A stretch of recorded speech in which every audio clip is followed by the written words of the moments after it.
Sæl og blessuð öll sömul og virkilega gaman að fá að taka þátt í enn einum ársfundunum hjá Umhverfisstofnun. Mér langar til að koma inn á fjöldamörg atriði, mér skilst ég hafi bara 10 mínútur til að tala sem er allt og stutt fyrir mig sem að þið kveiki strax á perunni sem þekki mig að er alveg satt. Starfsviðið ykkar er svo víðfeðmt og mann langar til að koma inn á svo margt en ég ætla að takmarka mig við nokkur atriði. Og mér langar að byrja á loftslagsmálunum. Það er í rauninni stór tíðindi að við höfum rofið kyrrstöðuna í loftslagsmálum þar sem við erum farin að sjá núna árangur af þeim aðgerðum sem að gripið hefur verið til. 2% samdráttur milli 2018 og 2019, það er góð byrjun en við ætlum okkur auðvitað miklu meira og það vitið þið manna best og kvenna best að það er þangað sem að við stefnum. Ég ætla ekki að fara að rekja allar þær aðgerðir sem við gripið til en mér langar að koma inn á það sem að kannski snýrað Umhverfisstofnun sérstaklega. Og það er hvernig við höfum verið að styrkja stjórnsýsluna, bæði að bæta við fólki í ráðuneytinu, setja aukið fjármagnin á Umhverfisstofnun til þess að geta sinnt fjölmörgum verkefnum sem að tengjast umhverfismálum og þar með talið og sérstaklega loftslagsmálunum, ekki síst í tengslum við loftslagsbókhaldið, en líka varðandi miðlun og það að segja frá. Þannig að ég held ég láti þetta nægja varðandi loftslagsmálin og taki þá loftgæðin aðeins fyrir sem að ég hef sennilega bara aldrei rætt á ársfundi Umhverfisstofnunar áður, þannig að það komið tími til. Loftgæðaáætlunin hreint loft til framtíðar sem var sett árið 2018 og gildir til 2029. Hún er stjórntækið okkar sem við erum að vinna eftir. Við erum búin að ljúka við 50% af aðgerðum á þessu 12 ára tímabili og 20% af aðgerðum ýmist hafnar eða við það að hefjast. Og þarna hefur heilmikill árangur náðst og þar hafið þið spilað stórt hlutverk á Umhverfisstofnun og mig langar að óska ykkur til hamingju með nýja vefinn sem er kannski ekki alveg glærnýr en loftgæði.is sem að aldeilis er eitthvað sem að sennilega bara allflestir landsmenn hafa farið inn á núna út af gosinu. Og þetta skiptir okkur gríðarlega miklu máli til framtíðar að takast á við loftgæðamálin eins og þið best vitið og ég vil þakka ykkur fyrir ykkar framlag þar. Mér langar líka til að koma inn á annan málaflokk sem að ég hef ekki oft rætt við ykkur og það eru efnamálin. Það er málaflokkur sem að mér finnst stundum svolítið gleymast í umræðinni. Hvernig er með efni sem að eru í hlutum eins og til dæmi sem að bara leikföngum barna eða efni í umbúðum utan matvæli og svo framvegis og með hvaða móti getum við dregið úr neikvæðum áhrifum bæði á umhverfið en líka á líf og heilsu okkar sjálfra með því að horfa til efnamálana. Þar erum við auðvitað að horfa til efnalöggjafarinnar evrópsku sem að við höfum tekið upp í okkar regluverk en ég held líka að við getum gert ennþá betur í að miðla upplýsingum hvers konar efni eru raunverulega í hlutum og hvers konar áhrif þau efni eru að hafa á okkur og heilsu okkar. Og þar hefur Umhverfisstofnun líka stigið skref sem að eru mjög mikilvæg og ég vil fá að þakka ykkur fyrir það. Það er ekki annað hægt samt en að nefna plastmálin þegar maður talar efni. Þar höfum við náttúrulega stigið í sameiningu stór skref á þessu kjörtímabili með því að banna plastpoka, með því að banna markaðssetningu á einnota plasthlutum eins og hnífapörum og plastiskum, eyrnapinnum og fleiri hlutum sem að við þurfum ekkert að nota. Við getum notað annars konar efni í staðinn og þetta skiptir máli, sendir skýr skilaboð út til samfélagsins það hvað koma skal.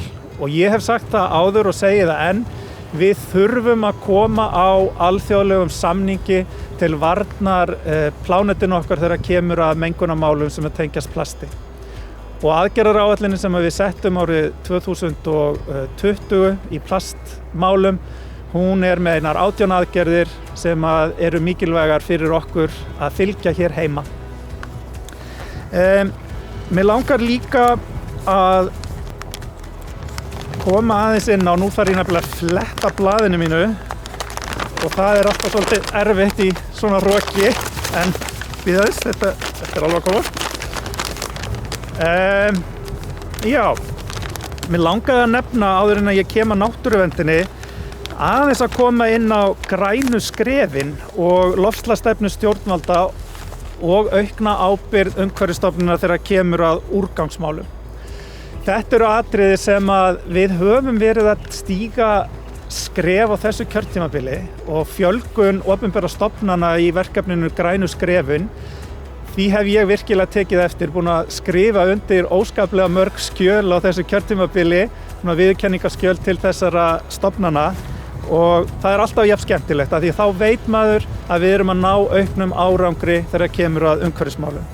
Og sama vil ég segja loftslagsstefnuna þar sem að þið fengu það hlutverk að aðstoða stofnanir ríkisins og fyrirtæki í meirihluta eigu ríkisins og sveitarfélögin við það að koma á loftslagsstefnu fyrir þessa aðila. Þetta eru mikilvæg verkefni sem að þarna eru unnin. Og síðan er það þá aukin ábyrgð sem að ykkur yrði falin verði frumvarp mitt að lögum breytingar á úrgangsmálunum. Þar sem að Umhverfisstofnun fengi aukið hlutverk í að samræma úrgangsmál sveitarfélaga á landsvísu. Og þá að lokum langar mig aðeins að nefna náttúruverndarmálin. En við höfum í sameiningu stofnanir ríkisins, Umhverfisstofnun, Þingvallaþjóðgarður og Vatnajökulsþjóðgarður ásamt ráðuneytinu stigið alveg gríðarlega mikilvæg skref í að vernda náttúruna á fjölmennum ferðamannastöðum og friðlýstum svæðum með tilkomu landsáætlunar uppbyggingu innviða. Og þar eru núna 445 verkefni á árunum 2018 til 2023 sem að við erum að vinna að. Við erum nú þegar búin að setja tæpa 3 milljarða á fyrstu 4 árum þessarar áætlunar 2018 til 2021 í að byggja upp innviði til þess að vernda náttúruna. Og við höfum líka sett fjármagn í það að huga að því hvernig byggjum við innviðinu upp. Þannig að þeir passi sem allra best við þá náttúru sem að er að ræða á hverju svæði. Og ég er búin að skoða allmörg svæði sem að hafa hefur verið unnið á núna á undanförnum árum og getur nefnt Djúpalónssand sem ágætisdæmi eða ýmis verkefni í Friðlanda Fjallabaki og svona mætti lengi telja. Og sumum þessara svæða er hreinlega listasmíð að ræða. Og þetta skiptir svo miklu máli vegna þess að við erum með viðkvæma náttúru sem við þurfum að vernda með innviðunum en gera það með þeim hætti að þetta passi saman og eyðileggi ekki eða skyggi á þá upplifun sem við raunverulega höfum af okkar lítspilltu náttúru. Þannig að bara bravo. Mér langar síðan að koma inn á annað atriði sem að er fjölgun heilsárstarfsmanna sem að vinna í náttúruvernd og landvarða. Þetta er áhersluatriði sem að núverandi ríkisstjórn hefur sett og það er virkilega gaman að sjá hvernig heilsársstörfum hefur fjölgað út allt land og landvörðum sömuleiðis. Þetta er fólkið sem er að skipuleggja þessi svæði, náttúruverndarsvæðin okkar og þetta er fólkið sem að tekur á móti gestum okkar og verða til þess að upplifun þeirra sem að koma á þessi svæði verður jákvæðari. Mér langar síðan að koma inn á gerð stjórnunar- og verndaráætlana sem að ég held að hafi verið lokið við 30 slíkar áætlanir frá því að náttúruverndarlögin tóku gildi. Sjálfur hef ég skrifað undir 16 áætlanir sem að þið á Umhverfisstofnun hafið unnið og ég held að það sé einhver álíka fjöldi í vinnslu ef ég man þetta rétt, 15 áætlanir eða svo. Og þetta skiptir svo miklu máli upp á það hvernig við skipuleggjum starfið sem að framfer á þessum friðlýstu svæðum okkar, meðal annars hvernig við byggjum upp innviðina og þar fram eftir göttunum. Þannig að takk fyrir það og gangi okkur áfram vel að vinna í því. Ég hef skrifað undir 16 friðlýsingar núna á síðustu 3 árum. Og það eru að því mér telst til einar 15 sem að ég held að okkur muni í viðbót takast að klára. Og það er stór glæsilegur árangur, það er ennþá svolítið í land að ná þeim öllum inn, en ég veit að okkur mun takast það í sameiningu. Og takk fyrir mjög gott samstarf í því í gegnum hópin okkar sem er að vinna að þessu átaksverkefni. Það sem að við erum að taka svæði sem eru á gömlu náttúruverndaráætlunum og koma þeim í friðlýsingu. Taka svæði sem eru í rammaáætlun og koma þeim svæðum loksins í var. því að það voru þau ekki áður. Stórfljótið Jökulsá á Fjöllum getum við nefnt sem gott dæmi. Við getum nefnt sem dæmi að Geysir núna friðlýstur, Goðafoss, Kerlingafjöll, Látrabjarg og það eru mörg svæði sem að bíða friðlýsingar og ég hlakka til að klára þau verkefni með ykkur. Við erum með 2 þjóðgarða í undirbúningi, annars vegar þjóðgarð á sunnanverðu Vestfjörðum sem ég vonast til að við getum sett á fót 17. júní næstkomandi og vonandi gengur það eftir. Það verkefni hefur gengið alveg óskaplega vel og verður virkilega gaman að sjá það verða veruleika. Og síðan það hálendisþjóðgarðurinn sem að núna fyrir þinginu og ég bind miklar vonir til að við náum að klára núna á vorþingi. En kæru vinir á Umhverfisstofnun, innilegar þakkir fyrir árið og samstarfið og ég óska ykkur allsins besta í ykkar mikilvægu störfum.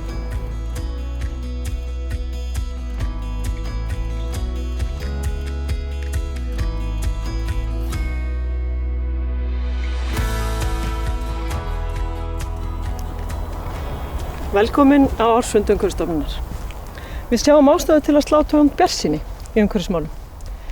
Flestar atvinnugreinar skilgreina nú umhverfismál sem lykilþátt í sinni starfsemi og æ fleiri leita eftir umhverfisvottunum.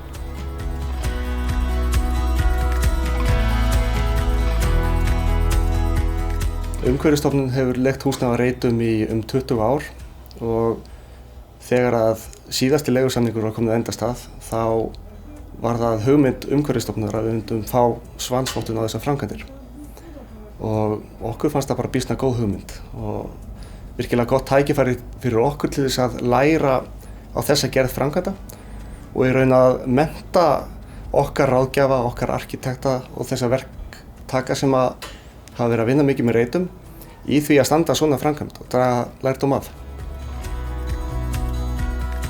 Okkur hjá Jáverk langaði að gera eitthvað í umhverfismálum hjá okkur og við vildum vinna að atriðum sem að væri eitthvað sem að skipti máli og þá vorum við fljóta að komast að þeirri niðurstöðu að umhverfisvottun á byggingaframkvæmd væri málið og þar vorum við fljóta að sjá að svansvottun væri besti kosturinn fyrir okkur. Umhverfisvottun hún tryggir að menn hagi verkefnið þannig að það verði sem minnst möguleg umhverfisáhrif af þessari framkvæmd sem að náttúrulega felur það í sér að það verið að rífa hér út fullt af byggingarefni og menn hugsist þá allavega áður en að þeir hendi því í ruslið. Reyni eftir fremsta megni að endurnýta hlutina, frekar heldur en að búa til sorp, bara til þess að kaupa svo eitthvað annað byggingarefni sem að veldur einhverjum umhverfisáhrifum annar staðar. Og svo tryggir þetta líka að menn séu aðeins að hugsa hvernig þeir hanna tæknikerfin. Hvernig verður kolefnisspor þessara eignar á meðan rekstur í henni? Ástæðan fyrir því að við erum hrifin af svansvottuna því að við vildum fara inn í einhvern svona fyrirfram skilgreindan ramma þar sem búið værið að finna þau atriði sem að skipti máli að einbeita sér að og breyta í byggingaframkvæmd.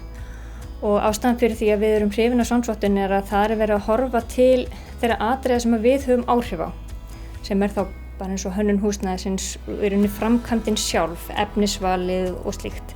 Það ekki verið að horfa til atriða sem að við höfum ekkert að segja, eins og til dæmis samgöngur í kringum verkefnið eða olíunotkun á bílum eða eitthvað. Annað sem að við erum mjög hrifin af í svansvottunni að það mikið horft til í rauninni bara gæðamála. Það að þurfa að vera með rakavarnaráætlun og þurfa að leggja mikið púður í rakavarnir, loftþéttleikapróf, að vera með loftræsikerfi og með takmörkun á eiturefnum að þá þetta búið að bæta innivist, að þá ertu bara komin með betri vöru, þú ert með betra húsnæði og Íslendingar þekkja þetta vörumerki Svaninn, þannig að það ætti að skila sér alveg til neytandans að þeir vita það að þeir eru með betri vöru. Þegar við fórum að stað með þetta verkefni þá þurftum við að byrja á því að gera rakaúttekt til þess að tryggja að það yrði ekki einhver rakavandamál hérna í húsnæðinu. Síðan að gera mjög vandleg úttekt á byggingarefni í húsnæðinu. Það var í raun kortlagt hvert einasta byggingarefni hérna innandyra og þegar það var búið þá fórum við að rýna þau gögn til þess að taka ákvörðun hvað það væri sem hægt væri að endurnýta og hverju þurfti að farga og þá því sem þurfti að farga hvernig væri þá hægt að farga því á viðeigandi hátt, koma því endurnýtingu annar staðar eða flokka með réttum hætti. Og til dæmis þá tókum við byggingarefni úr þessari fasteign og endurnýttum annar staðar í eignasafni Reita og það var mjög gott. Þeir þættir sem við þurftum að gera til að uppfylla svonsvottunina var kannski helst það að við þurftum að fá öll efni sem að notuð í framkvæmdina samþykkt. Við þurftum að þjálfa alla sem að koma að verkinu, alla verkamenn og iðnaðarmenn, undirverktaka, hönnuði og allt. Við þurfum að flokka allt rusl sem fellur til. Við þurfum að setja loftræsikerfi í húsin. Við erum með aðra gerð af steypu sem með minna kolefnisspor. Og síðan erum við með rakavarnaráætlun og leggjum svona meira púður í rakavarnir, rakamælingar á byggingarefnum og loftþéttleikapróf. Þetta eru svona stærstu póstarnir. Það kom okkur mest á óvart hvað kostaði lítið til viðbótar í verkinu að fara þessar umhverfisvænu leiðir. Hvað það bætti raun litlu við þann kostnað sem við áætla til verksins, en það var fyrst og fremst fólginn í auknu verkeftirliti til þess að tryggja að þessar umhverfisvænu áherslur skiluðu sér í framkvæmdina. Til dæmis verkefnastjórinn sem að þurfti að passa að efnisvalið væri rétt, tryggja að verktakinn skilaði því réttu á verkstað og síðan alls konar úttektir. Við erum að flokka allt sorp sem fellir til og leggja töluvert meira svona púður í það, flokka í marga flokka og fylgja því vel eftir að allt sé flokkað. Við erum að þjálfa alla sem að koma að verkinu, hvort sem að það eru iðnaðarmenn eða verkamenn, byrgjar í kringum verki. Við erum að leggja mikið púður í fræðslu handa öllum þessum aðilum og svona fræðsla og fyrir þessa aðila að taka þátt í svona verkefni að þá smitar það svona vonandi eitthvað út frá sér yfir í aðra þætti. Það komi kannski mest á óvart í þessu ferli hvað allir eru búnir að vera jákvæðir. Ég var pínu hrædd að þegar maður fær á stað að messa yfir iðnaðar og verkamönnum yfir það að flokka allt rusl sem að fellur til og þeir mætti ekki kaupa hvaða efni sem er út af umhverfis og heilbrigðis ástæðum að þá eru þau nú bara fussað og sveigað en það er allir bara búnir að vera mjög jákvæðir. Þannig að bara mjög gaman að því. Því fylgir mikið gleði að nú stundum við náttúruvernd í verki með sterkari innviðum á friðlýstum svæðum. Landverðirnir eru á staðnum, vega og meta hvað þarf að gera og framkvæma það. Það er töluverður ávinningur af friðlýsingu svæða.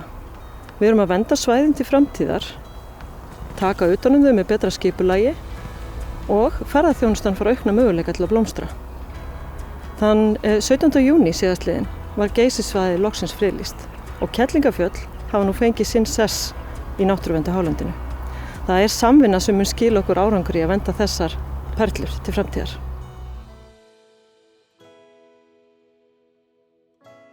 Umhverfisstofnun hefur í samstarfi við Umhverfis- og auðlindaráðuneytið staðið fyrir átaki í friðlýsingum síðan í júní 2018. Það er að fjölgun friðlýstra svæða í samræmi við sáttmála ríkisstjórnarinnar þarum. Eitt af hlutverkum Umhverfisstofnunar í þessu starfi er að undirbúa friðlýsingar. Þá erum við að undirbúa svæði sem er á eldri náttúruverndaráætlunum, stækkun þjóðgarðsins Snæfellsjökuls, svæða sem er í verndarflokki rammaáætlunar og síðan svæða sem eru undir álagi vegna ferðamanna. Og það er ekki síst vegna þeirra síðustu sem að við fáum oft tillögur frá landeigendum sjálfum og viðkomandi sveitafélagi. Þeir eiga oft frumkvæði að þessum friðlýsingum og það er auðvitað mjög dýrmætt að fá tillögurnar svona frá fyrstu hendi frá þeim sem að þekkja landið og teki vænt um það. Við erum að vernda í margvíslegum tilgangi. Það skilja allir að við viljum vernda einstök svæði af því að þau eru vísindilega merkileg og við viljum geta rannsakað þau í framtíðinni.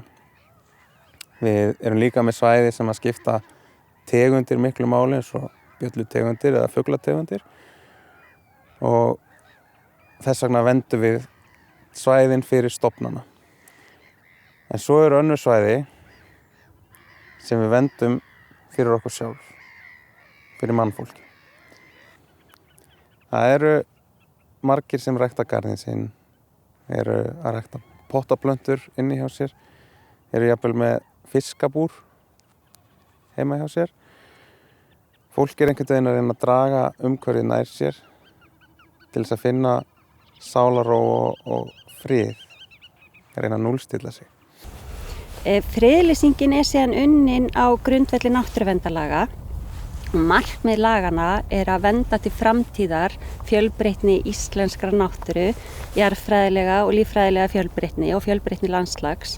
En það líka markmið lagana að vernda og nýta á sjálfbæran hátt auðlindir og náttúrugæði landsins.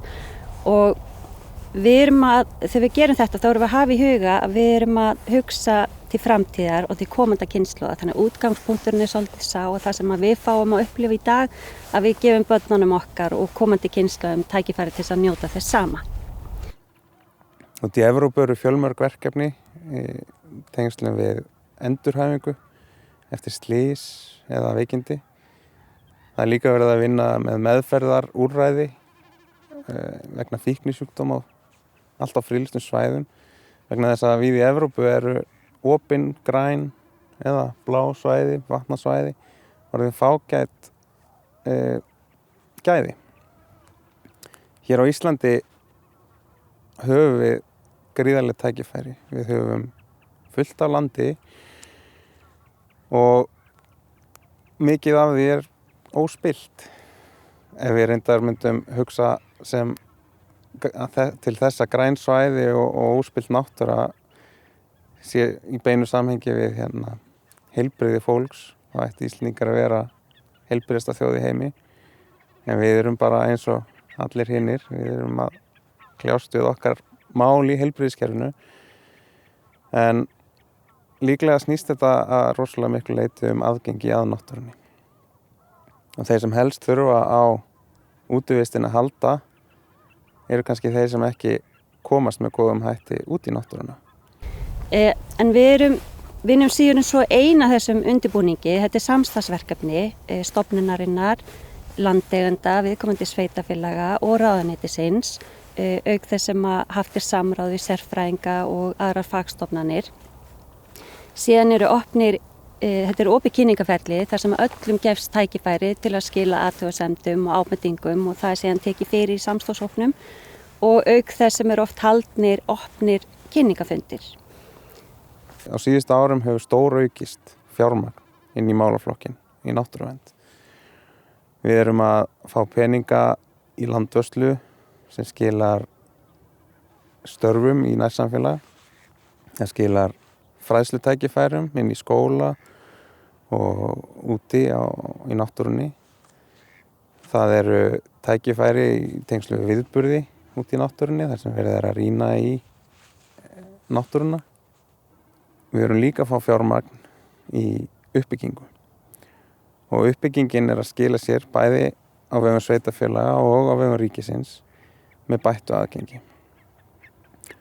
Fólk að nýta sér þessi svæði sem eru algjörlega við borgarmörkin eða bæjarmörkin hér í Krossanesborgum, við Akureyri eða kringu Reykjavík, í Mosfellsbæ og við Reyðarfjörð, allan hringinn í kringum landið, finnum við friðlýst svæði þar sem aðgengi að stórbatna.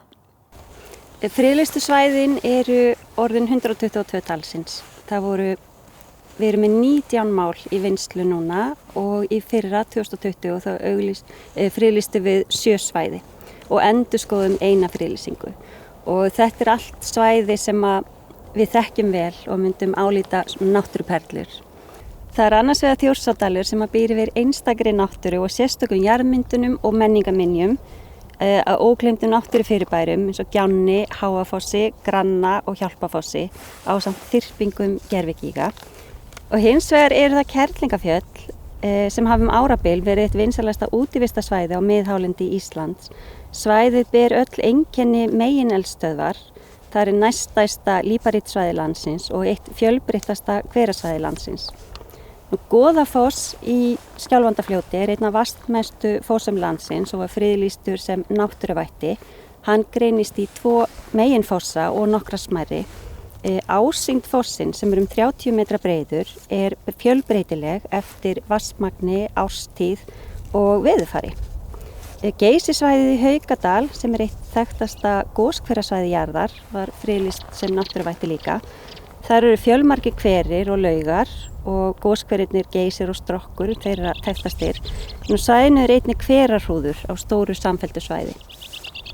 Og þá voru eldgígurinn Búrfellsgjá og Selgjá friðlýst sem náttúruvætti.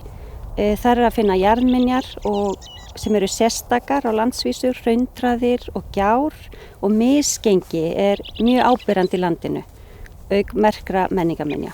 Öll þessi svæði eiga það sameiginlegt að verndargildi þeirra mjög hátt á sama tíma og það ólíkt. Og þau eiga það líka sameiginlegt að vera vinsælir ferðamannastaðir og útivistarsvæði og friðlýsingunum meðal annars ætlað að styðja það hlutverk. Já, segðu mér Jón, þú þekkir Adam og Evu? Ég reynda að þekki þau nú ekki, þau skötuhjú. Hins vegar kann að segja ákveðlega sögun af þeim. Þau bjuggu í aldingarði sem héti Eden, var fegurtur allra garða á jarðaríki. Merkilegu garður, voru bara 2 gestir, var 1 regla og brota reglunni þýddi brottvísun. Og allir kannast við orðtakið Adam var ekki lengi í paradís. Þannig að þau fór nú hálf illa fyrir þeim skötuhjúum, kannski verð fyrir garðinum því að hann týndist og var tröllum geymdur og enginn veit í raun hvað hann í dag. Og það nokkuð annað heldur með mörg þeirra svæða sem við eigum hér á Íslandi og garða sem eru einstaklega færir og vel þekktir, reyndar kannski stundum einum of. Á tímabili leit mér þess að svolítið illa út fyrir mörgum svæðana. Þau voru komin á rauðan lista, það að segja válista yfir svæði sem voru að tapa gildi sínu vegna ágangs og álags af völdum ferðamanna. Þú þekkir ágætlega til með svæði á þessu rauðalista. Já, það nefnilega þannig að í Friðlanda Fjallabaki, þar eru 2 af þessu svæðum sem eru á rauðalista. En við erum líka með svæði þar sem var á rauðalista en núna á leiðinu upp og vonandi með 10 tíma fyrir á grænan lista. Þetta svæði við Rauðufossa. Og þetta staður sem var skyndilega mjög vinsæll og var til þess að svæðið var fyrir miklu álagi.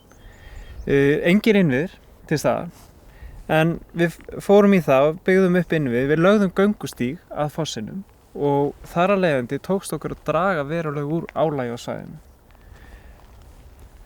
Nú já, mér hérna okkar sem betur fer á sama tíma og voru þetta svæði sem voru að koma illa út. Það voru líka svæði sem tóku á móti fjöldaferðamanna sem komu vel út. Nú 2017 þá fórum við á stað hjá Umhverfisstofnun að búa til matsverkfæri eða verkfæri sem getur notað til þess að leggja mat á áfangastaði í náttúru Íslands þar sem fjöldi ferðafólks kemur til að sjá hve vel þeir standa sig. Það kom okkur á óvart og jafnframt til ánægju að fjöldi staða voru að skora mjög hátt í þessu mat okkar. Og þá bjögum við til nýjan lista sem var ansvar við rauðalistan og það voru grænlistasvæði. Það voru svæði þar sem allt virkaði. Og það þurfti við sannarlega ákveðin atriði til. Ég átt hugsa að geta öll svæði orðið grænlistasvæði, það var ekkert ólíklegt. Við getum gert Ísland þess vegna allt grænt. En þú getur kannski sagt okkur frá einhverju grænlistasvæði? Já, klárlega. Það bara ansi mörg á grænulista og það var það nefna Dynjanda sem var nú á rauðulista og svo dverghamrar sem komin á grænulista líka. En svo eitt stað sem ég langar að nefna á þínu svæði, í þjóðgarðinu Snæfellsjökli. Þakka þér fyrir. Einn af nokkrum sem á grænulista þar. Það Skálasnagi og þar dæmi mjög vel heppnaða innviði. Og þar eru innviðir sem bæði auka öryggi gesta og upplifun þeirra og þar aðgengi fyrir hjólastóla. Já, og við leggjum orðið með áherslu á aðgengi fyrir hjólastóla nánast öllum stöðum sem eru grænir og annað borð hægt að koma hjólastólum að. Já, vegna þess að þegar við byggjum innvið þá þurfum við að líta til þess að þar sem því við komið að við getum gert aðgengi fyrir alla. Já, nú kannski gaman að segja til þess að Skálasnagi nefndur Svörtuloft utan frá sjó og í því nafni það felast hughrif. Og það kannski líka það sem við erum að gera. Við erum að draga fram hughrif hjá fólki. En ég sagt ykkur á síðasta ári, þá lögðum við mat á 150 svæði hér á Íslandi, eða áfangastaði. 60 þeirra voru á grænum lista, eða 40% svæðina. En aðeins 3 svæði lentu á rauðum lista og eins og Hákon bendir á þá er eitt þeirra Rauðfoss á leiðin út af listanum. Og það sem við leggjum mat á í listanum fyrir utan náttúruna og verðmætin sem við erum að fara með, þá leggjum við mat á stjórnun okkar og skipulag sem skiptir miklu máli og í því felst ekki síst að vera með mannskap og umsjón með svæðunum okkar, hafa lagalegan stuðning og fjárhagslegan stuðning til þess að reka svæðin. Jafnframt þurfa svæði að vera með reglur og leiðbeiningar og skilti, einhvern veginn verður að koma reglunum á framfæri, annars virka þeir ekki. Nú og svo það innviðirnir og innviðirnir eru öllum svæðum gríðarlega mikilvægir. Innviðirnir kannski stæðsti einstakir þátturinn í náttúruverndinni. Það margt í innviðunum og Hákon getur sagt okkur betur frá þeim. Já, mér finnst að mikilvægstu innviðirnir, það eru landverðirnir. Vegna þess að þeir koma í staðinn fyrir marga efnislega innviði. Þeir eru mjög fjölhæfir, þeir fræða og upplýsa gesti svæðin. Þeir eru gestgjafar svæðan. Og þeir leiðbeinum það hvernig þér ber að ganga svæðin og sjá til þess líka að vakta náttúruna, fylgjast með álagi á svæðin. Já, stjórn og stýring skiptir miklu máli, alveg eins og innviðirnir. Léleg stjórn, lélegir innviðir geta haft áhrif, dæmi hjá þér Hákon? Já, það er heilmikið list að byggja innviði. Og við getum sagt sem svo að það séum tvenns konar innviði að ræða. Það eru innviði sem við flytjum á staðinn og svo þegar við vinnum úr þeim efnivið sem til staðar á svæðanum. En innviði sem eru fluttir á staðinn, þeir þurfa að vera þannig gerðir að þeir séu afturkræfir. Það er að við getum fjarlægt það án þess að þeir skilja eftir nein ummerki. Svo það líka huga því að innviðir séu rétt uppbyggðir vegna þess að rangt uppbyggðir innviðir geta valdið frekari álagi á svæðinu, frekari en við værum ekki með innviði á staðinu. Þannig að listin í að byggja upp innviði felst í því að þeir falli vel að náttúrulega umhverfi sínu og fólk virkilega njóti þess að nota það. Já, og svo má ekki gleyma einu sem hefur sannarlega þó byggt upp og er réttur innviður og það eru stjórnvöld á landinu. Þau sett á laggirnar áætlun, landsáætlun með löngu nafni uppbyggingu landsáætlun uppbyggingu innviða til verndar náttúru og sögulegu minjum á Íslandi. Þetta hefur gjörbreytt stöðu okkar, þessi listi, þessi áætlun. Allt í einu sjáum við fram í tíman. Við getum gert það plön og úrbætir sem við sannlega þurftum að fara í og voru bara á náttborðinu hjá okkur allt í einu orðnar að veruleika. Hvert svæði af öðru fer á græna lista og það er ekki langt í að við verðum með landi nánast allt grænt og Ísland verði sú paradís og sú perla sem það sannarlega á skilið að vera. Við erum að ná að grípa verðmætin aðeins betur og það eru atvinnutækifæri í því að nýta ýmislegt efni sem fellur til í framleiðslu og neyslu. Kynslóðin sem er að fara að taka við gerir sér glögga grein fyrir neyslunni og áhrifum hennar og er tilbúin að taka ábyrgð. Við sáum það til dæmis í Spjaraþoni sem við héldum síðastliðið haust sem var textílverkefni nýtingu textíl. Og núna viljum við gjarnan efla þjónustu Umhverfisstofnunar fyrir þá aðila sem halda út á braut nýsköpunar.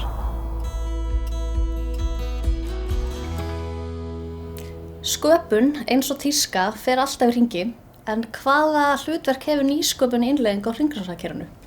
Ef við byrjum bara á byrjunina og tölum hvað hringrásarhagkerfið er, þá er það hagkerfið þar sem við leitumst við að lágmarka notkun á auðlindum og hámarka líftíma þeirra innan hagkerfisins, þannig að þær verði síður að úrgangi. Og svona helstu leiðirnar sem við höfum til þess að innleiða hringrásarhagkerfið er endurvinnsla, endurframleiðsla, endurnotkun, viðgerðir og deiling, þess að deilihagkerfið. Og ef við skoðum að stöðun í dag, þá þekkjum við kannski endurvinnsluna best, vitum hvað hún snýst og okkur hún er mikilvæg. Og hún er mjög mikilvæg til þess að koma úrgangnum aftur inn í hagkerfið, en við þurfum líka að passa okkur að gleyma ekki hinum hagkerfunum, eins og deilihagkerfinu og viðgerðahagkerfinu, endurnotkun og endurframleiðslu. Til þess að við getum unnið kannski svona, myndi segja, ofar í hringrásinni, þá þurfum við að hugsa miklu meira hönnun og í rauninni bara vörur og hvernig við getum hámarkað líftíma þessara vara í hagkerfinum. Og þarna skiptir til dæmis máli að hugsa bara strax í hönnunarferlinu hvað efnið þú ert að nota. Að þú ert að nota til dæmis skaðleg efni að þá geta þau komið í veg fyrir að þú getur svo endur notað eða endur unnið vöruna seinna í svona hennar líftíma. Þannig að já, til þess að við sem félag getum komist nær svona hringrásarhagkerfinu þá þurfum við að huga svolítið að hönnun og í því vera svolítið skapandi og huga að nýsköpun. Og við hjá Umhverfisstofnun erum mjög meðvituð að nýsköpun lykilhugtak þegar kemur að innleiðingu á hringrásarhagkerfinu. Og ef við ætlum að stýra markanum inn á hringrænni viðskiptamódel þá þurfum við bara að hugsa nýsköpun og við erum kannski ennþá sem stofnun að læra hvernig við getum verið hreyfiafl í þessari þróun og hvernig við ætlum að styðja við nýsköpun í samfélaginu. En það sem við höfum gert síðustu ár og erum svona orðin nokkuð góð í að halda hugmyndasmiðjur eða hackathon sem bara leið til að draga fólk saman og tala mögulega lausnir umhverfisvandana. Og þetta er fólk kannski úr mismunandi geirum og mismunandi bakgrunnum sem hefur svona kannski sömu ástríðu og við erum að reyna að leiða þetta fólk saman til að ræða lausnir. Og þetta til dæmis plastathonið sem vorum með árið 2019 og svo spjarathonið sem vorum með árið 2020. Svo tókum við líka þátt í gagnathoni fyrir umhverfið. Þar voru þáttakendur að vinna með gögn frá Umhverfisstofnun og forstjórinn okkar var í dómnefnd og svo voru sérfræðingar frá okkur líka í hlutverki leiðbeinanda. Og kannski með þessum svona hugmyndasmiðjum þá erum við svolítið að láta stjórnsýsluna hitta svona meira skapandi einstaklingar sem við erum ekki vön að vera í miklum samskiptum við til þess að búa til einhverja snilld, einhverja nýsköpunar lausnir sem geta svo stuðla að innleiðingu á hringrásarhagkerfinu. Og verðmæti þessara viðburða eftir að við erum búin að halda nokkra svona og taka þátt í þeim kannski tvöföld eða þess að það eru tvenn mismunandi verðmæti. Annars vegar það bara þessar hugmyndir sem koma út og innleiðing þeirra í samfélaginu. En kannski það sem við erum að sjá og svona feedback sem við höfum fengið frá þáttakendum líka mikilvægt í tengslamyndun. Að í raun að leyfa einstaklingu sem að þekkjast ekki og eru með mismunandi bakgrunn en kannski sömu ástríðu að hittast og ræða þetta bara á svolítið svona skapandi og breiðum grundvelli. Þannig að tengslamyndurinn hefur verið kannski eitt helsta svona verðmæti í þessum viðburðum. Og talandi tengslamyndun, þá það líka eitthvað sem við þurfum svolítið að vinna með og horfa inn á við hjá stofnuninni að festast ekki bara í okkar sílói og vera mjög meðvitið að ef við ætlum að takast á við þessi stóru vandamáli eins og loftslagsbreytingar, þá þurfum við að vinna þvert á kerfi. Umhverfismálin get ekki bara verið málefni eins ráðuneytis eða einnar stofnunar. Við þurfum að hugsa þetta í stærra samhengi og vinna saman og tala við fleiri aðila í hinum sílónum til þess í rauninni að bara geta haldið áfram. Og við erum alltaf markvisst í samtali við bæði aðra stofnanir og atvinnulífið, en þarna þurfum við samt að vera vakandi fyrir að gleyma ekki þessu samtali. Af því að við ætlum í rauninni ef við erum alltaf í okkar sílóm þá endum við kannski með að það eru margir að vinna sömu lausn í sínu horni og hitt sem getur gerst að við erum að vinna í rauninni stefnumótandi ákvarðanir innan stjórnsýslunnar sem að stangast á ykkur aðra og eru ekki í svona góðu samræmi og samfloti. Þannig að þetta eitthvað sem við þurfum að hugsa bara mjög virt Að lokum bara nefna að ríkið náttúrulega mjög mikilvægur fjármögnunar aðili þegar kemur að því að styðja við nýsköpun og þarna líka alltaf mikilvægt að vera hugsandi yfir hvernig við getum gert betur og mjög skemmtilegt dæmi svona nýlega að Umhverfis- og auðlindaráðuneytið var að auglýsa opnun styrkja til að ýta við rauninni græna nýsköpun og hringrásarhagkerfið þá sérstaklega. Og þetta eru 200 milljónir á ári og hugmyndin kemur einmitt frá Umhverfisstofnun til að byrja með. Þannig að það er mjög gaman að sjá hvað þetta er orðið að veruleika hratt og við þurfum meira af svona verkefnum til þess að geta beint fjármagninu í réttar áttir til að styðja við þessa grænu nýsköpun sem við þurfum á að halda. En sem samfélag þá viljum við náttúrulega vaxa og þroskast og eins og staðan í dag, þá erum við að nota rosalega mikið af auðlindum og við erum að nota það rosalega hratt og eftirspurnir alltaf að aukast. Þannig að markmið þarf að vera uppbygging á hagkerfi þar sem að við erum að halda hráefnunum í þessari lokur hringás. Og í þessu hagkerfi þá verður náttúrulega engin sóun, það er fullkomið og allar auðlindir jarðar eru bara metnar af þeim verðmætum sem það eiga skilið. Þannig að það er svona framtíðarsýn og þangað sem við þurfum að fara og nýsköpun og samvinna er algjört lykilatriði þegar kemur að þessari innleiðingu og þessum breytingum sem við stöndum frammi fyrir. Og þannig snýst í rauninni græn nýsköpun svolítið að nýta nútíma þekkingu og tækni til þess að innleiða nýtni fortíðarinnar eða svona hugmyndafræði sem við könnumst við úr fortíðinni. Og Umhverfisstofnun ætlar sér að vera hreyfiafl og lykilaðili í þessari umbreytingu. Umhverfisstofnun starfar all land. Það bæði áskorun og mikið tækifæri. Við fengum samstarfsaðila til að fjalla störf án staðsetningar og gefa okkur ábendingar inn í framtíðina.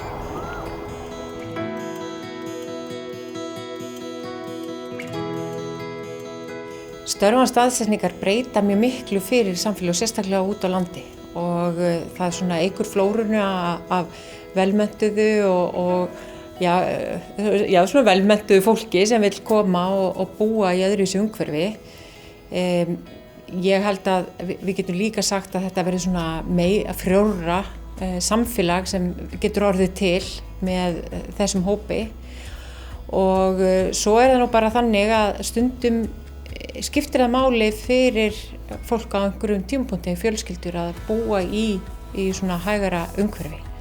Það sem er kannski ódýrara húsnæði, nær ættingjum eða maki með vinnu sem með staðsetningu. Þannig að þetta getur breytt alveg ótrúlega miklu, sérstaklega í minni samfélögum. Það gerir mjög mikið fyrir samfélagið. Ég held að störf án staðsetningar sé einn besta byggða aðgerð, ef við viljum tala það þannig, sem við höfum fengið lengi. Við sjáum það ennþá betur og betur með tækninni og öllu því að okkur gefst tækifæri til þess að búa og vinna hvar sem er. Þannig ég held að störfin og þessi sýn núna sé á þeim stað. Við höfum oft farið á stað með þetta. Ég held að núna höfum við aldrei haft annars tækifæri til þess að dreifa störfunum sem víðast land. Fyrir samfélagið almennt og fyrir samfélagin út landið breyta störf án staðsetningar því möguleikum fólks til starfa. Þetta breytir möguleikum fyrir háskólamenntað fólk, þetta gefur tækifæri á miklu fjölbreyttari störfum og þetta gefur fólki kost á sem kannski frekar sérhæft til að fá störfið sitt hæfi í heimabyggð. Og þetta skapar svona öflugri og fjölbreyttari samfélög og þetta getur mögulega ýtt undir ákveðna sérhæfingu svæða ef svo ber undir. Þannig að þetta breytir mjög miklu fyrir byggðirnar í kringum allt land. Sóknarfærin liggja vissulega í að fjölga þessum störfum sem eru án staðsetningar og ég held að það séu mun fleiri störf sem geta verið án staðsetningar en eru í dag og þetta á svo miklu frumstigi og frumþróun þessi hugsun. Og bara fyrir svona 5 ári síðan þá var, og í raun og veru styttri tíma, þá var ekki hægt að ræða þetta og sérstaklega ekki hjá hinu opinbera. En ég held að það sem mun fleiri störf vera án staðsetningar og það getur verið þá í báða átt, í bæði suður og út á land og jafnvel til útlanda að starf fylgi þá starfsmanni jafnvel þó hann flytji og ætli að breyta til. Þá ertu svona með ákveðna samfellu í starfsmannahaldinu. Þannig ég held að þetta skiptir rosalega miklu máli og þetta líka umhverfisvænt. Það jafnvel ódýra húsnæði út á landi heldur en í Reykjavík. Þú ert að stytta ferðatíma fólks, þú ert að auka lífsgæði og ég held að þessi alveg ótrúlega mörg sóknarfæri sem eru þarna til staðar. Það sem ber að varast að hafa að koma fólkinu fyrir með öðrum, að það sé samfélagi við annað fólk og það sé með öðrum, þannig að það verði ekki til svona einmenningsstöðvar og það svo hættulegt. Það kóðnar fólk niður, það ekki í þessari dýnamík sem þú þarft að vera með á vinnustað. Þannig að ég held að þó það sé rosalega gott að geta unnið heima og verið svona pendlað á milli, þá skiptir það máli líka að vera með öðrum, vera í samfélagi manna. Sóknarfærin okkar núna, þetta er svolítið skrítið að segja að þessir veirutímar, blessuðu veirutímar sem hafa reynt á okkur öll og samfélagi heild, en þeir hafa líka gert það verkum að það hefur komið í ljós að það skiptir kannski ekki höfuðmáli hvar við búum upp og hvar við ætlum að vinna. Tæknin hefur þotið áfram, bara hugsunarháttur okkur hefur breyst. Þannig að sóknarfærin liggi því núna að taka, þegar við sjáum nú fyrir endan á verinu, að taka lærdóminn, taka umgjörðina og færa hann yfir í þetta.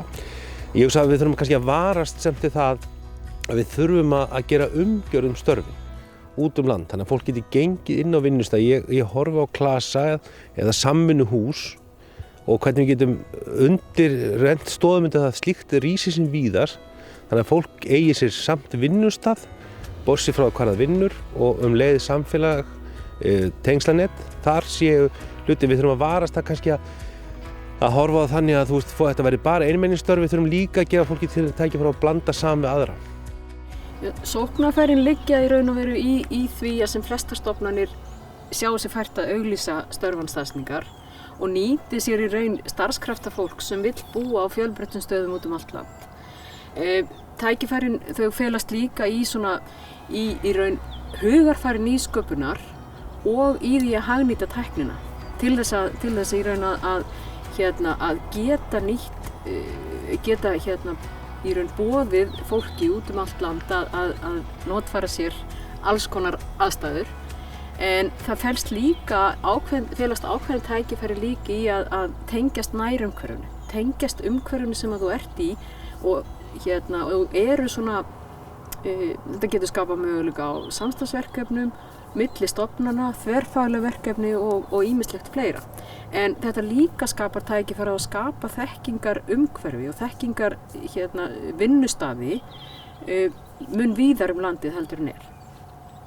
Og það sem ber að varast helst ef við fer út í það, að höfuðstöðva hugsun er rosalega vond. Og við eigum bara ekki við eigum að vera, ég tel að við eigum að reyna að tileinka okkur betur bara svona dreifðastarfsemi. Þannig að við hættum þessari höfuðstöðva hugsun og við tileinkum okkur bara að dreifa starfsemin okkar sem víðast, þessari opinberu starfsemi sem er í landinu. En það er líka það að útbúa ekki nógu góða starfsstöðvar. Starfsstöðvarnar þurfa að vera almennilegar, þær þurfa að vera vel tækjum búnar og það þarf að hugsa starfsfólkið á hverjum stað, það þarf að vera svona samræmi í því hvernig er hugsað starfsfólkið. Það þurfa líka að við líka þurfum að varast ákveðin svona við og þið hugsunarhátt. Já, sóknarfæri umhverfisstofnunar eru ótrúlega mikil. Ég þekki það bara frá þeim tíma ég var bæjarstjóri í Vesturbyggð að þá stofnaði umhverfisstofnun starfsstöð á Patreksfirði og það var ótrúlega dýrmætt fyrir ekki bara Vesturbyggð og sunnanverða Vestfirði heldur að sjálfsögðu friðlöndin sem eru á þessu svæði og það varð einhvern veginn önnur hugsun hjá fólkinu og það fór að skilja betur mikilvægi friðlanda og umhverfisverndar og ýmislegs annars. Það var ekki síður þannig að þú ert að bregðast við mismunandi þörfum þinna starfsmanna. Það er örugglega stór hluti starfsmanna umhverfisstofnunar sem gæti vel hugsað sér að búa út á landi og vera í fámennu og vera nær náttúrunni heldur en er í dag. Og mér allavega, ég upplifði þetta með svo ótrúlega jákvæðum hætti að hafa umhverfisstofnun þannig bara í bakgarðinum og vera í daglegum samskiptum við starfsmenn umhverfisstofnunar. Það varð svona ákveðin dýnamík okkar á milli líka sem ég held að skipti ofsalega miklu máli fyrir stofnun eins og umhverfisstofnun. Að vera í þessari nálægð við samfélagið og við sveitastjórnunar sem er á staðnum. Ég held að umhverfisstofnun sé náttúrulega kannski eina af þeim stofnunum sem hvað mitt best á færi í þessu því að starfsemi hennar náttúrulega liggur um allt land í umsjón með svæðum og verkefnin eru svo víða. Þannig að sóknarfæri fyrir umhverfisstofnun er að færa fólki sitt nær verkefnum sem við vinna með, ná betri svona samþættingu við allt samfélag á landinu. Þannig ég held að sóknarfærin hjá umhverfisstofnun séu fleiri heldur en fyrirstöðurnar. Þannig ég held að umhverfisstofnun eigi núna sem aldrei fyrr möguleika á það að auglýsa öll sín störfanstaðsetningar og ná svona góðu heildstæðum tengslanetti eða neti all land með verkefnunum sínum, með samfélagunum til þess að ná ennþá betri þessu vinsæla orði samtali við okkur öll. Ég held að þar séu sóknarfærin gríðarlega mikil í að skapa fyrirmyndir, í að tengjast nærumhverfinu, búa til verkefni sem eru þá tengt umhverfinu á hverjum stað og líka með því að gera það, þá getur umhverfisstofnun líka búið til miklu fleiri varðmenn náttúru, umhverfis og samfélags með því að tengjast skólu, með því að vera fyrirmyndir. Þessi starfsmenn eru líka fyrirmyndir fyrir unga fólkið okkar sem að sér þá hvernig störf er þetta að vinna út um allt land. Að þarna eru fjölbreytt störf sem að er kostur á að vinna alls staðar. Þannig að þarna í unga fólkinu, í samfélögunum og í nærumhverfinu eru tækifæri Umhverfisstofnunar.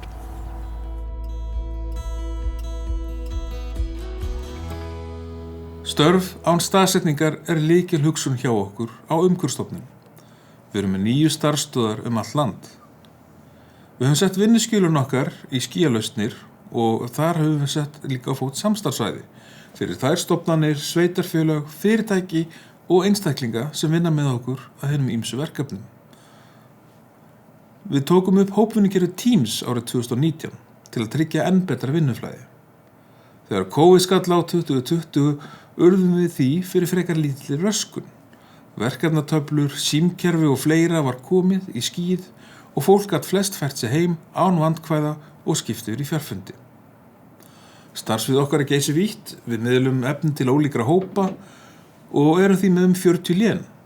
Umhverfisstofnun.is hjartað í því en 30 lén vísa á undirsíðu þar. Vefurinn rúmlega 2000 síður og erum þó ekki að telja með skjöl eða fréttir. Aðrir vefir eru til dæmis loftgæði.is, Saman gegn sóun, Grænskref og Svanurinn. Til að vekja athygli þessara ólíku hópa þá erum við með 7 síður á Facebook, 3 Twitter aðganga, 2 á Instagram og við erum með YouTube-rás.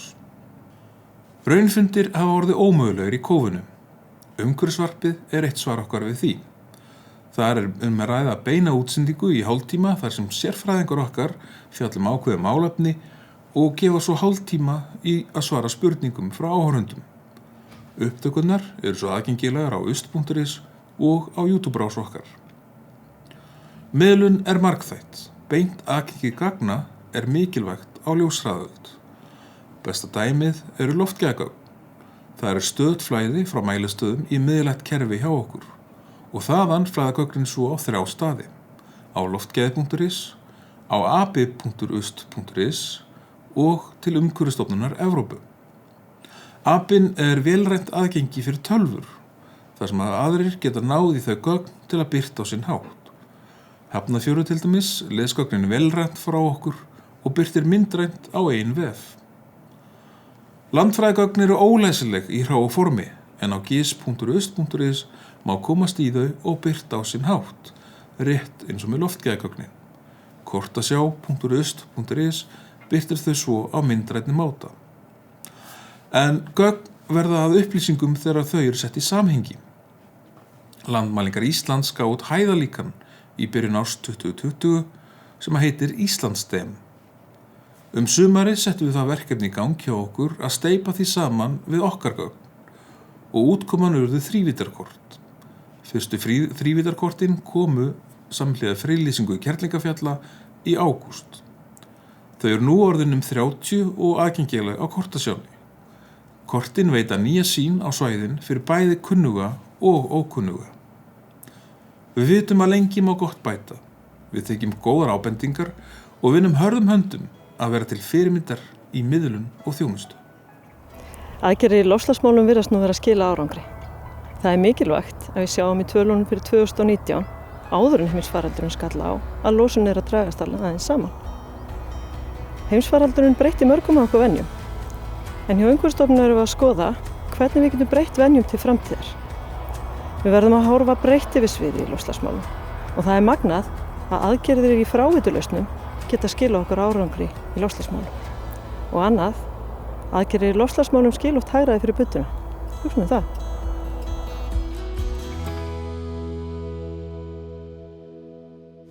Við vitum að óhreinsa fráveituvatn getur haft neikvæð áhrif á umhverfi okkar. Við vitum líka að ábyrg umhverfisstjórnun og hreinsun fráveituvatns getur dregið úr þessu álagi.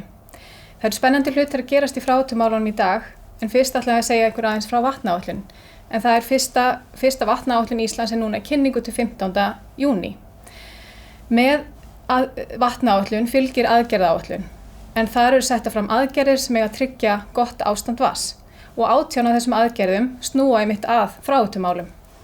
En það eru fyrst og fremst aðgerðir sem snúa því að framfylgja kröfum reglugerðum fráveitur og skólp, skera úr óvissu á álag á vatn frá fráveitu, gera leiðbeininga fyrir heilbrigðiseftirlit, sveitarfélög og fráveitur, samræma starfsleyfisskilyrði fyrir fráveitur og síðan auðvitað að fylgja eftir úrbótum. Með þessum aðgerðum erum við, heilbrigðiseftirlitin og fleiri að búa til ramma fyrir innleiðingu á kröfum reglugerða og tryggja þannig góða innleiðingu á þeim. Leið og við tölum bætta fráveituhreinsun að þá þurfum við líka að ræða endurnýtingu úrgangs. En leið og við aukum hreinsun fráveituvatns þá aukum við magn seyru. En seyra góður áburðargjafi full af lífrænu efni og næringarefnum sem við getum nýtt fremur heldur en að losa þau öll út í sjó. Við getum nýtt til dæmis seyru til uppgræðslu en það nú þegar gert til dæmis á Suðurlandi og Hólasandi og Mývatni. Það líka tækifæri í nýtingu lífræns úrgangs hjá fyrirtækjum, til dæmis fiskeldi, en Umhverfisstofnun hefur einmitt látið búa til leiðbeiningar fyrir fyrirtæki endurnýtingu á þessum úrgangi. Nýting á innlendum lífrænum úrgangi getur einmitt dregið úr þörfinni á að flytja inn tilbúin áburð og dregur þannig úr umhverfis- og loftslagsáhrifum. Næsti punktur varðar einmitt loftslagsmálin, en í tengslu við vatnaáætlun þá létu Umhverfisstofnun gera greiningu á umfangi losunar gróðurhúsalofttegunda frá fráveituvatni. Þá áætlað að 28 stærstu þéttbýlin á Íslandi sé að losa það bil 29.000 tonn af koltvísýringsígildum á ári. Síðan var einnig metið hversu mikil þessi losun yrði ef að öll þessi umræddu þéttbýli myndu fara í einstreps-hreinsun eða 630 tonn jafnvel þó að seyran fari í urðun en 3.100 tonn ef seyran fyrir landgræðslu sem yrði samdrátturinn. Og ef öll þessi þéttbýli færi 2 þrepa hreinsun, þá yrði samdrátturinn ennþá meiri eða 12.000 tonn ef seyran yrði sett í landgræðslu. Þannig að tækifærin eru mörg, en það í mörg horn að líta í fráveitunni. En ávinningu þess að hreinsa fráveituvatn mikill. Bæði að við drögum úr álagi á vatnsauðlindin okkar, við getum nýtt hráefni sem skapast og líka dregið úr losun gróðurhúsalofttegunda. Í þessu erindi ætlum við að beina augum okkar að fyrirtækjunum á landinu og þeim tækifærum sem leynast þar í að minnka umhverfisáhrif og minnka losun gróðurhúsalofttegunda til dæmis. En tækifærin leynast mjög víða í fyrirtækjareksturunum, bara rétt eins og hjá okkur almenningi í bara daglegri hegðun. Og það er mjög mikilvægt að fyrirtækin sjálf innleiði umhverfisstjórnun í sín daglega rekstur, greini tækifærin, hvernig losunin, hvernig úrgangurinn sem myndast, hvernig hegðunin og einhver tækifæri sem við getum notað í reksturinn. Og það ekki síður mikilvægt að fyrirtækin beiti líka aðferðum svo sem þjálfun og fyrirbyggjandi aðgerðum til þess að bregðast við áður en skaði skeður, til dæmis mengunarhóp eða annað. Og þjálfi viðbrögð það hvernig við bregðast við ef svoleiðis slys kom upp. Þessar kröfur fyrirtækjana eru rammaðar inn í starfsleyfi sem að miðast við starfsemina og ekki síður staðsetninguna sem starfsemin stödd. Þannig líka tekið mið af því hvernig viðtækin eða hvernig umhverfið í kringum starfsemina og hversu strangar kröfur þarf að gera. Þessi starfsleyfi eru tekin út í reglubundnu eftirliti stofnunarinnar og í reglubundnu eftirliti skoðum við hvort að þau séu að framfylgja þeim skilyrðum sem sett í starfsleyfi. Ef ekki skráð frávik með kerfisbundum hætti og þannig öllum frávikum fylgt eftir þannig að viðunandi úrbætur séu gerðar. Og með því að skrá þetta svona kerfisbundið að þá sjá fyrirtækin hvort þessi árangur eða ekki. Og við sjáum það sömuleiðis að með því að gera þetta sýnilegt að þá bregðast fyrirtækin betur við. Og þannig hefur frávikum fækkað ef við berum saman 2017 og alveg núna til 2020. Að það eru færri frávik sem eru skráðu hvert fyrirtæki. En eins og ég sagði áðan, þá skiptir rosa miklu máli að fyrirtækin bregðist við áður en frávikin verða. Við viljum helst að þau séu með innri markmið, innri stefnu það að nýta tækifærin sem leynast. Og þau séu sjálf með umhverfisvitund og þau skilji sín rekstur sem allra best. Og þannig gengið lengra að í reglubundnu eftirliti hvert og eitt fyrirtæki áhættumetið. þar sem að niðurstöður í eftirlitun eru nýttar til þess að skoða hver áhættan af starfseminni hverju sinni. Og fyrirtækin hafa þannig tækifæri til þess að hafa áhrif á það hversu oft við komum á staðinn.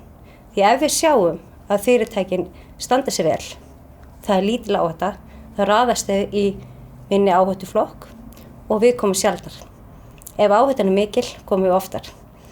Og þetta er breytilegt í hvert sinn sem að við komum því við endurmetum reglubundið og þannig verður breytileiki á milli ára. Og við sjáum það núna þegar við erum búin að keyra í 2 ár að það er bara talsverður breytileiki og fyrirtækin eru að bregðast við, nýta þessi tækifæri og þannig var töluverð lækkun á fyrirtækjum, fækkun á fyrirtækjum sem eru í hæsta áhættuflokki sem að bendir til þess að fyrirtækin séu að bæta umhverfisstjórnun í fyrirtækinu. En svo er það loftslagsmálin og sömuleiðis þá teljum við mjög brýnt að nýta tækifæri til þess að fyrirtækin dragi úr þeirri losun. Og það er samevrópskt kerfi sem hefur verið sett á laggirnar sem er kallað ETS. En það er eins konar viðskiptakerfi sem að fyrirtækin sem að losa mest ganga í, þar sem að þeim er úthlutað losunarheimildum. Losunarheimild er svona eining þar sem að samsvarar losun á 1 tonni af koldíoxíð ígildi. Losunarheimildirnar eru síðan eins og gjaldmiðill. Þannig að ef þú þarft að nota meira, þá þarft að kaupa meira. Ef þú þarft ekki að nota það, þá er bara að gera að selja það. Grunnurinn er að það er kortlagt hvernig losunin er hjá þessu stærstu fyrirtækjum sem losa mest. Og þannig er úthlutað hluta og svo þurfum við að kaupa restina. Þannig myndast þessi hvati að þau í rauninni, það er ódýrast fyrir þau að draga úr losuninni og geta þá kannski selt þessar losunarheimildir. Þannig að ef við horfum á þessa mælikvarða þá bendir bara til þess að fyrirtækin séu að taka betri ábyrgð á umhverfisstjórnuninni inn í sinn daglega rekstur sem er að skila árangri sem að við fögnum vissulega.